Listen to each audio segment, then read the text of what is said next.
Hola, el libro que quiero compartir el día de hoy es El fin del mundo común. El fin del mundo común, Hannah Arendt y la posverdad, de Marian Martínez Bascuñán. Marian Martínez Bascuñán es profesora de ciencia política de la Universidad Autónoma de Madrid y especialista en teoría política y pensamiento feminista. Es investigador en la Universidad de Chicago y en la Universidad de Columbia. Este es un libro publicado a finales del año 2025 y publicado en la editorial española Taurus. Es un libro sobre la posverdad, pero con dos particularidades. La primera es que la analiza bajo el lente crítico de una gigante de la teoría política que es Hannah Arendt, pero la segunda particularidad más importante es que pretende contestar, corregir una visión reduccionista del fenómeno de la posverdad, según la cual la posverdad es el resultado de una erosión paulatina de las autoridades epistémicas que desde la modernidad fijaban autoritativamente la verdad. La academia, la ciencia, los medios de comunicación, las élites intelectuales, etcétera. Todo esto facilitado, por supuesto, por la masificación del Internet, que ha permitido una enorme pluralidad de voces y en consecuencia también una relativización o confusión enorme respecto de qué es verdad y qué no lo es. Y entonces, dentro de esta lectura que Martínez Bascuñán critica, lo que habría que hacer para recuperar el estatus de verdad en las sociedades contemporáneas sería volver a la autoridad de estas instituciones para fijar canónicamente qué es verdad y qué no, y que el populacho digital, digamos, se siente y escuche eh, lo que tienen que decir las, estas autoridades. Eh, Eso es a lo que, grosso modo, me parece a mí, dedica el libro Martínez Bascuñán a contradecir esa visión y a decir que la posverdad no va tanto de mentiras y de desinformación como de pérdida del mundo común, de erosión del mundo común. De hecho, tiene un capítulo interesantísimo que se llama, el número 2, que se llama Orwell contra Arendt, o de por qué es la opinión. Vean qué interesante. ¿Por qué es la opinión y no la verdad lo que hemos de restaurar? Ella no ve, como Hannah Arendt tampoco, no ve en la opinión como lo contrario de la verdad.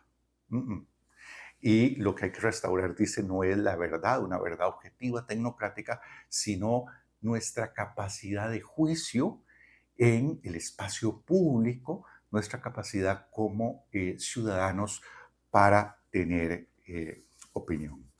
Voy a leer tres porciones.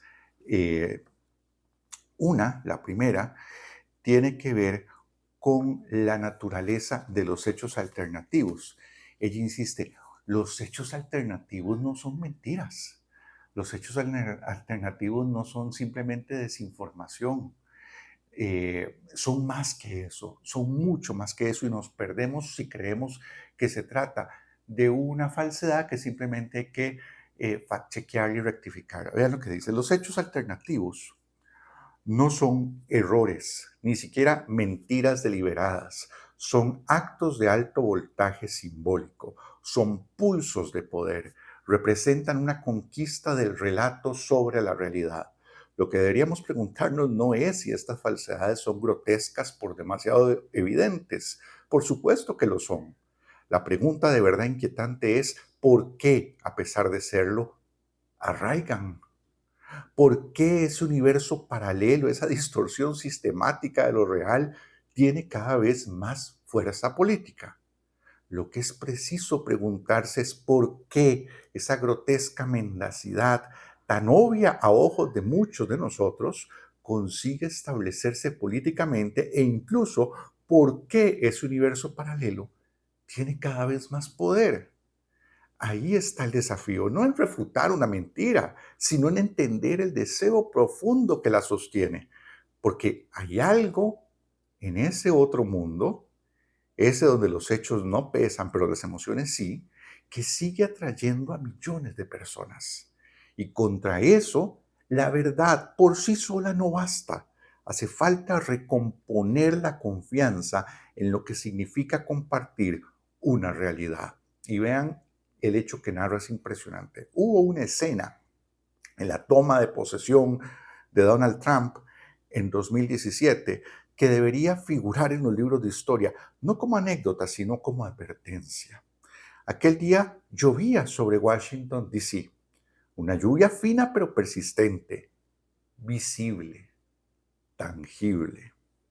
Sin embargo, en plena ceremonia, Trump alzó la voz y dijo, no está lloviendo.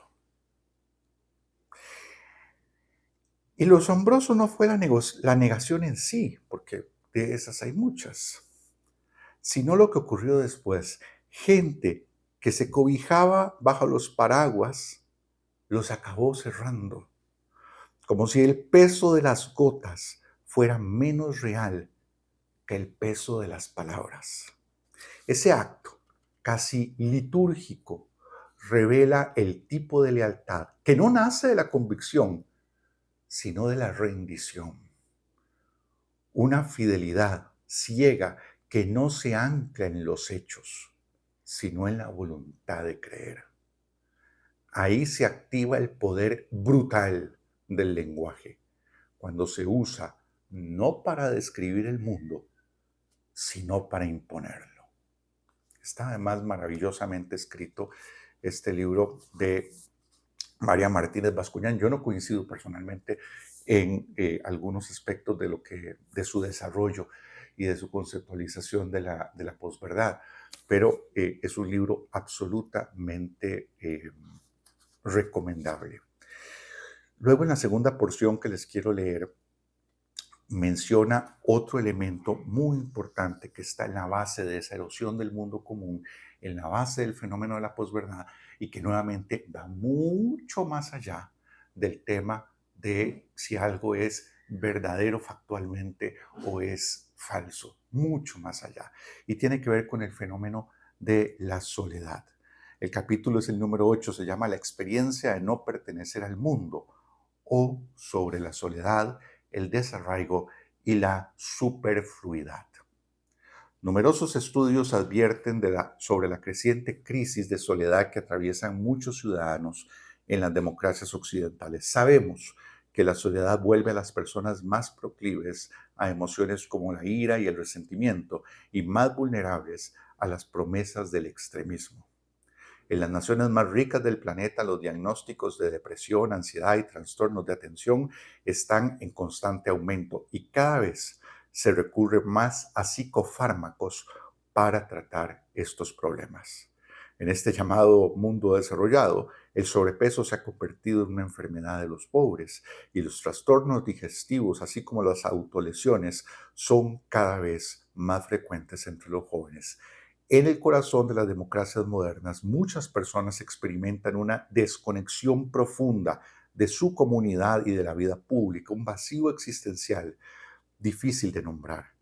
Esa misma desconexión se refleja en el aumento de trastornos mentales, pero va más allá de los síntomas clínicos, revela una fractura en el tejido que sostiene la vida en común. Lo que se disuelve no es solo el lazo social, sino también el sentido que una vez emergía de él. Un breve repaso a estos síntomas basta para vincularlos con la forma en que Hannah Arendt pensó la soledad, a la que no consideró simplemente como un malestar individual, sino como una amenaza profundamente política.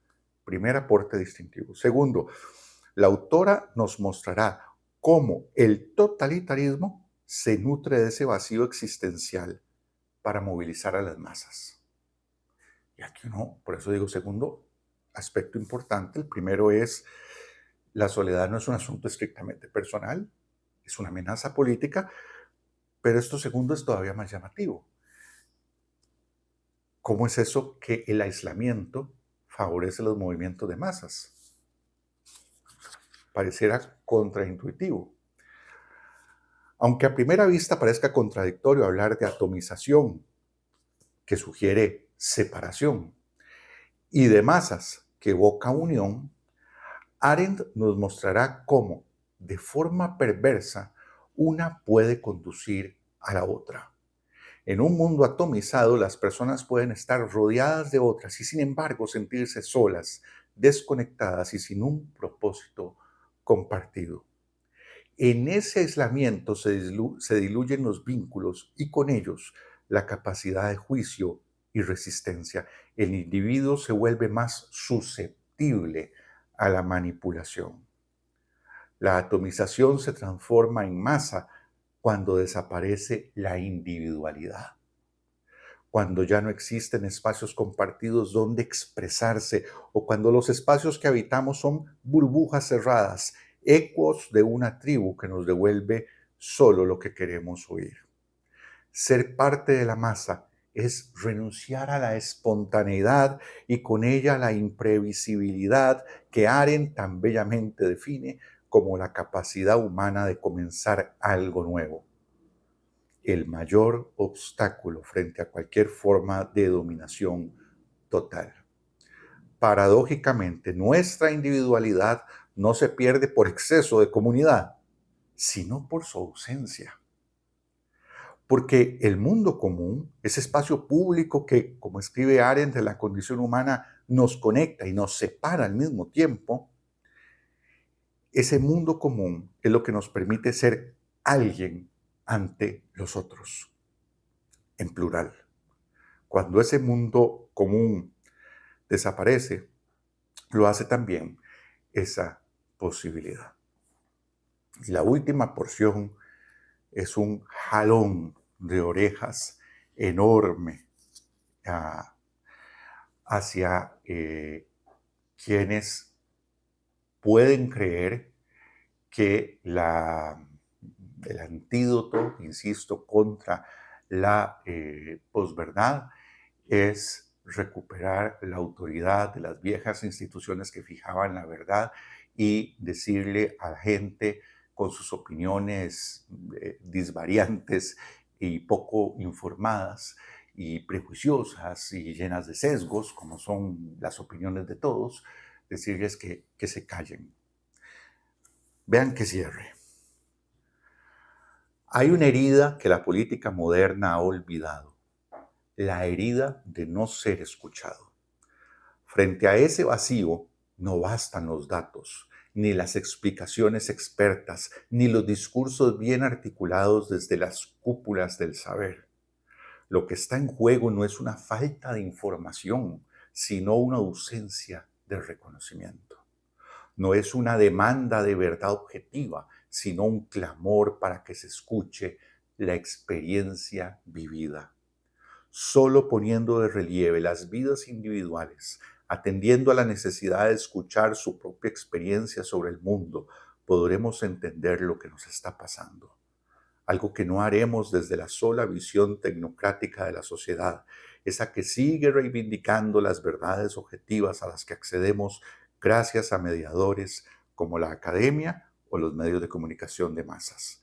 Por supuesto, no estamos diciendo aquí que el papel de los mediadores no sea importante. Sin embargo, para que la ciudadanía vuelva a confiar en ellos, es necesario ese reconocimiento previo, el de que nuestras vidas, todas ellas, son importantes. El reconocimiento de que todo el mundo tiene algo que decir a través de su propia experiencia. Solo cuando colocamos en el centro las vidas concretas, con sus dudas y sus verdades tejidas a ras de tierra, podemos empezar a comprender lo que nos sucede. Desde ese suelo áspero y plural podremos rehacer los lazos rotos. No lo lograremos desde una visión puramente tecnocrática del mundo, esa que sigue depositando la autoridad en los mediadores tradicionales, la academia, los medios, las élites culturales. Su voz importa, sí, pero si quieren volver a ser escuchados, deben escuchar primero. Hasta la próxima.